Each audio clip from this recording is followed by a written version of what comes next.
So as you can tell, you missed the party.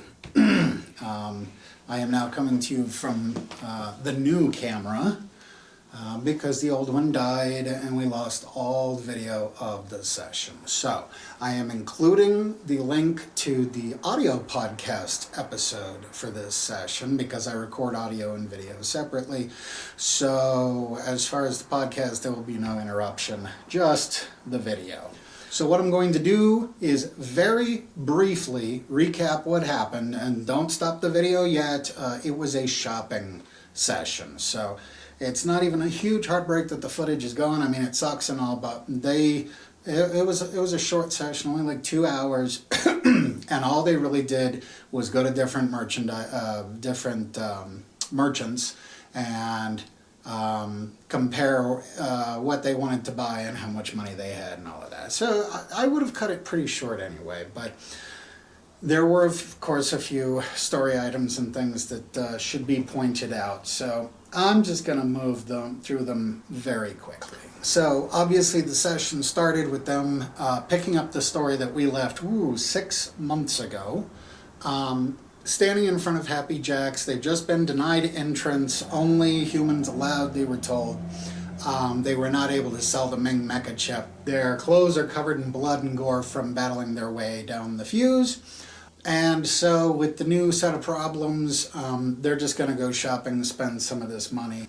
They bought several new weapons. They also got new clothes for everyone, matching black t-shirts, cargo pants, boots, and jackets. And then, yes, one of the vendors, one of the merchants that they talked to had a sign up that said, "I pay top price for your rare items." So they tried to sell the Ming mecha chip to this guy. He looked at it a moment and then gives them a "yeah, right" look and hands it back. But then he looks at it again and seems very disturbed and said, "Is this genuine? Are you insane?" He practically throws it back at them like it had burned his hand or gave him an electric shock. And then he looks around paranoid. "Wait, were you followed? Look, I'm not buying it. I am closing up shop and telling you guys to get out of here." And then he left. Then they also saw a guy in a booth that was selling drugs. And he had menus on the booth, and one of the items was Sialadin. And Bardak asked a couple of questions about it, what it does to you. The guy's attitude was, "I really only sell it for people who need it."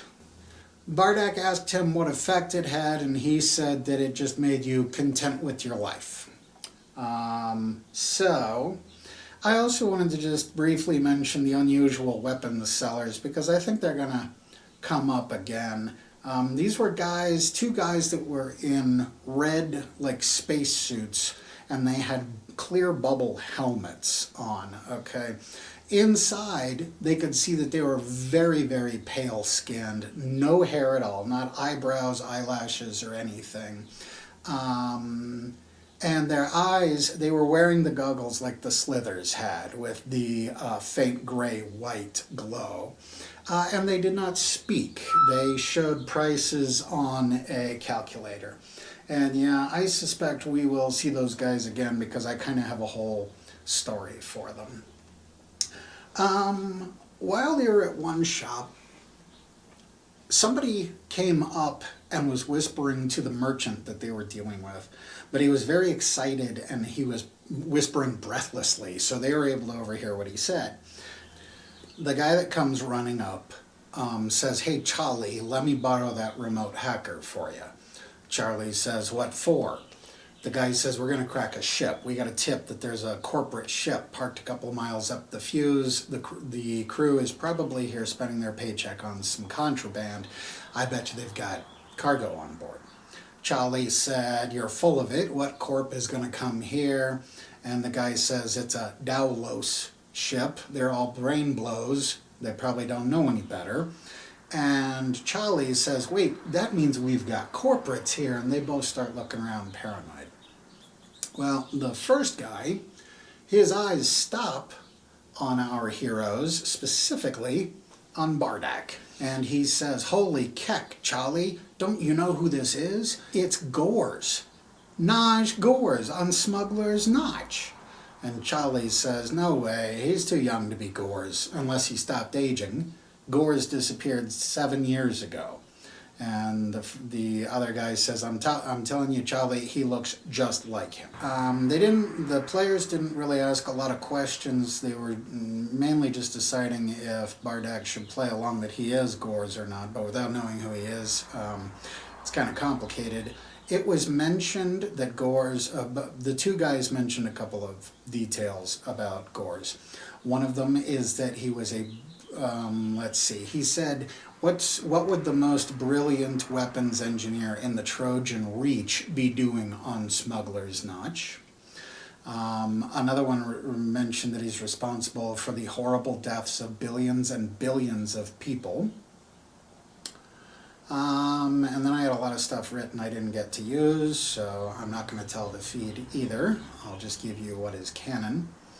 And Charlie reveals that Gores had a secret life as a serial killer. Hello, Doctor. He always assumes I'm talking to him if I make a video like this. He had a secret life as a serial killer, and the authorities didn't find out about it until after he disappeared. He said he likes to torture people, especially the ladyfolk and little tykes. So, and then a bunch of other stuff that I didn't get to use, although this video is just getting more and more interesting. I hope you didn't tune out when I said it was a recap. Let's see. He did mention that Gores liked to listen to ancient Earth classical music while he tortured them. So we're going to skip ahead a bit. The guy who's going to be part of the raid gets the remote that he needs from Charlie. It's to open the ramp door on their ship. He takes off, and we're going to skip ahead. They ran out to the fuse. The characters ran out to the fuse, and Bosk used his new trick to summon the ship to them.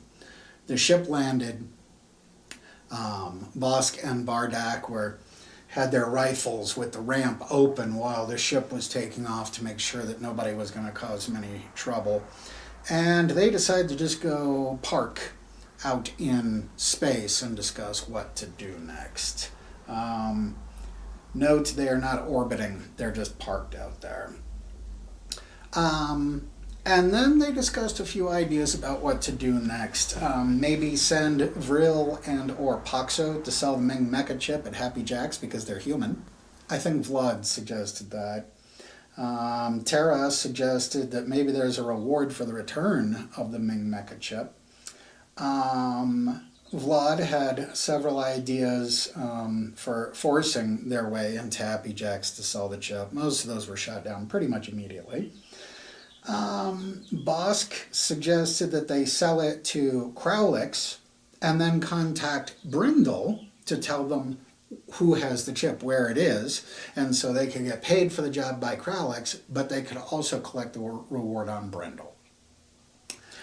They were also talking about how Vril, since he figured out so much about their earpieces, their comm cuffs, maybe he should have a look at the Ming Mecha chip. Try to figure out what it is, why it's such a big deal. So they went in search of Vril and couldn't find him. Well, Poxo says that Vril left the ship a few minutes after they did and took the translator box with him, so they can't talk to Poxo anymore, although they can still understand Poxo because the translation software is in their ComCoff. He took the translator box and some other stuff, is what Poxo said. We don't know what some other stuff is yet. Now, with the revelation that Vril is gone, they don't know if they should, which one of those plans that they discussed they should do. And Bosk made a suggestion about they return and hunt down Vril. So that was the session. We don't know what they're going to do next, but I did end it with some questions. Vril is gone. What is going through Poxo's mind? And how will you know with no translator box? And what is Vril up to? And we need to settle this once and for all. Are they human or not? Is there any more that Baronix can discover in research on the next jump week they make? Because I'm hoping that next session is going to start with jumping to, well, hopefully Brindle. Is Bardak really Naj Gors? And who exactly is Naj Gors? What can they now do with this Ming Mecha chip? Will their new captain be waiting at Brindle to replace Jax? Surely Doulos has a replacement ready, and there will surely be at least a comm waiting when they get into Brindle space. They got their reply on Doulos' reply on day 29 saying to await instructions, and by the time they arrive at Brindle it will be day 50. So they've had plenty of time to take care of this. And for that matter, are they going to be in trouble with the new captain for how late the shipment is when they get to Brindle? Because they're a couple of weeks late at this point. And then I ended it by saying we'll find out next time as we begin the final act of Doulos Corp. I'm expecting the final act to be probably 2 chapters, 2 stories that I hope don't take more than 4 sessions. So if it's going to be more than 4 sessions, maybe 5, then I'll probably just cut it down to one last story, one last adventure before the Doulos Corp part of this story ends. And as I've said many times, but I don't think I've ever said it on camera, this whole thing was just supposed to be a character creation process. I had 2 people who'd never played tabletop RPGs before. I didn't want to do just a standard character creation. I wanted to start them off with amnesiac characters who become whoever they are. I planned for 10 sessions, and we're going to be going about 22, but this is character creation, and then we will begin a bigger adventure, but the story, it won't be one continuous story. We'll time jump between adventures. So yeah, the next campaign will be much longer and much more episodic. So that's all I've got. I do suggest, I gave the super short version. I do recommend listening to the audio version of this one to get all the moments and the flavors and the textures and all of that. I am toying with the idea of putting the audio version on YouTube, but so yes, the end of Doulos is coming. The beginning of Starfarers is coming as well. That will almost certainly be the next campaign. Either that or the Pirates of Drinax. I'd rather do Starfarers. We'll see how the players feel about it.